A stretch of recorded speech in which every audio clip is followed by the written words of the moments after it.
Hello everyone, good morning. Hopefully সবাই খুব খুব ভালো আছো। আমিও আনন্দেই আছি, খাচ্ছি দাচ্ছি, ঘুমাচ্ছি, গল্প করছি, ঘুরে বেড়াচ্ছি। তো যাই হোক, আজকে হলো রবিবার সকাল থেকে আবার একটা সুন্দর ভিডিও স্টার্ট করছি। আর আজকে মামা মামি আসছে, মামা মামি, দাদা বৌদি, দাদার ছেলে সবাই আসছে। তো মনটা তো একটু খুশি খুশি। এবার ব্যাপারটা হলো মাকে দেখতে আসছে, মার শরীর খুব খারাপ, তাই মাকে দেখতে আসছে। আর মা উঠে রান্নাঘরে রান্নার কাজকর্ম করছে। এই নিয়ে মার সাথে এক প্রস্তুত ঝড়মেলা ঝঞ্ঝাট তো হয়ে গেছে, কাল থেকেই চলছে। বাট হ্যাঁ, আমি চেষ্টা করব তার মধ্যেও গিয়ে যতটা হেল্প করা যায়। ভাবলাম তোমাদের সাথে আগে গল্প করাটা একটু শুরু করে নিই, তারপর বাকি দিকে এগোবো।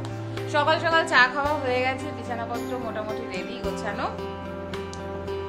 চলো উঠে পড়ি। আর বিছানার পাশের এই জায়গাটা হলো আমার বরাবরেরই ভীষণ প্রিয়, কারণ এখান থেকে আমাদের পুকুর দেখা যায়।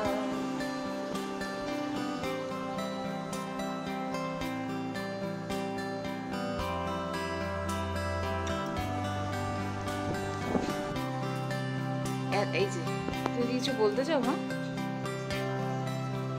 মামা আসবে আজকে, তাই আমার মা অত্যধিক এক্সাইটেড, এতটাই এক্সাইটেড যে উনার নাকি পাটা দেখাও, পায়ে কি পড়েছে, গয়নাটা দেখাও, গয়নাটা দেখাও, পায়ের গয়নাটা। বাপি বাজার করে চলে এসেছে, মা অলরেডি এখানে সবজি কাটতেও বসে গেছিল। আমার তো কোনো কাজ কিছু করার নেই, আর তাই আমি ভিডিওই বানাই।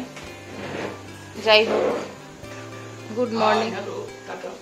হাই হ্যালো টাটা ভিডিও, আরে তো ভালো, হ্যাঁ এবার দেখা যাচ্ছে আলোতে।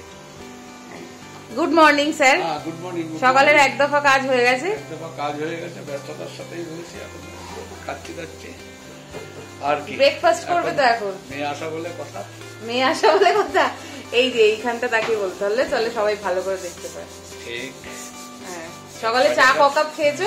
চা খাওয়া হয়েছে, নিজের মন মতো ভাবে চা খাওয়া হয়েছে। ক কাপ? 4-5 কাপ করতে হবে। হ্যাঁ, 4-5 কাপ হয়ে গেছে। সকাল থেকে 3 কাপ চা খাওয়া হয়েছে। আমার বাপি যখন অফিস করতো তখন আমার বাপি ব্যস্ত থাকতো, ঠিক আছে, তাও আমরা জানতাম যে একবেলা অফিস করলে আরেক বেলা সময় পাবো। কিন্তু এখন আমার বাপি টিকিটা পাওয়া যায় না। বাপি এখন দোকান পরিচালনা করে, যে কারণে বাপিকে খুঁজে পাওয়া যায় না, এতই ব্যস্ত থাকে। আমি স্নান টান সেরে একেবারে ফ্রেশ হয়ে রেডি হয়ে নিয়েছি, কারণ খানিকক্ষণের মধ্যেই মামা মামি দাদা বৌদিদের চলে আসার কথা। আর আমি স্নান টান করে রেডি হয়েই সেরেছি, এমত অবস্থায় দরজায় আওয়াজ পেলাম, কারণ তারা সবাই এসে গেছে। আর মামা মা মাসি সকলেই দুধ চায়ের একেবারে পোকা বলতে পারো। বাড়িতে ঢুকেই অন্য কিছু এমনকি জল খাওয়ার আগেও চায়ের হাঁকডাক শুরু হয়ে যায়। আমার হাতের মামা দুধ চাটা খেতে ভীষণই ভালোবাসে, তো আমি সেটাই প্রিপেয়ার করছিলাম সবার জন্য। আমার বৌদি যেমন চা খেতে খুব একটা পছন্দ করে না, তাই মামা মামি আর মায়ের জন্যই মেনলি আমি চাটা বানিয়েছিলাম, সাথে দাদাকেও অল্প দিয়েছিলাম।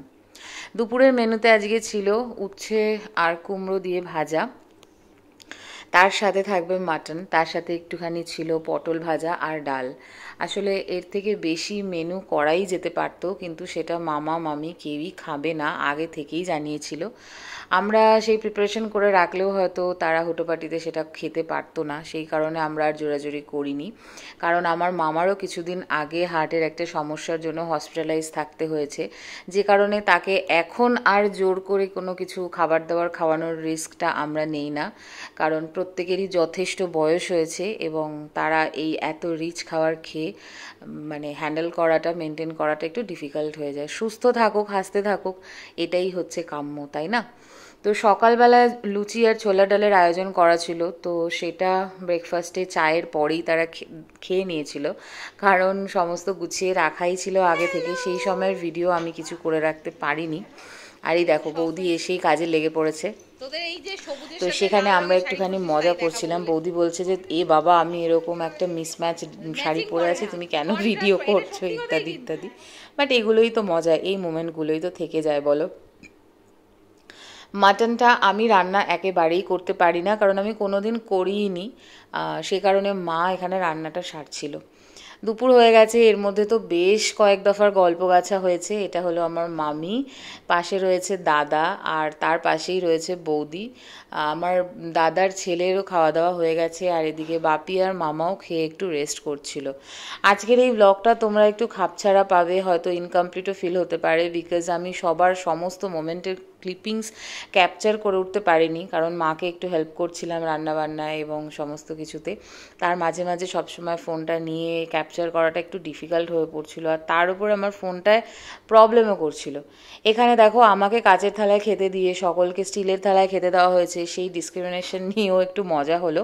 অ্যাকচুয়ালি সবাই স্টিলের থালাতে খেতে একটু বেশি কমফোর্টেবল, তাই বারবার করে জোর করা সত্ত্বেও, কাচের থালা বের করা সত্ত্বেও তারা ওটাই প্রেফার করেছে, ওতে খাবে বলে। এখানে দাদাও একটু মজা করছিল বৌদির সাথে, আমার সাথে, মামির সাথে, সবার সাথে। এই গল্প গাছা করেই তো দিন কেটে যায়। এই কত বছর, কত দিন বাদে যেন দেখা হলো, আবার হচ্ছে কত দিন কত বছর বাদে দেখা হবে তার কিন্তু ঠিক ঠিকানা নেই।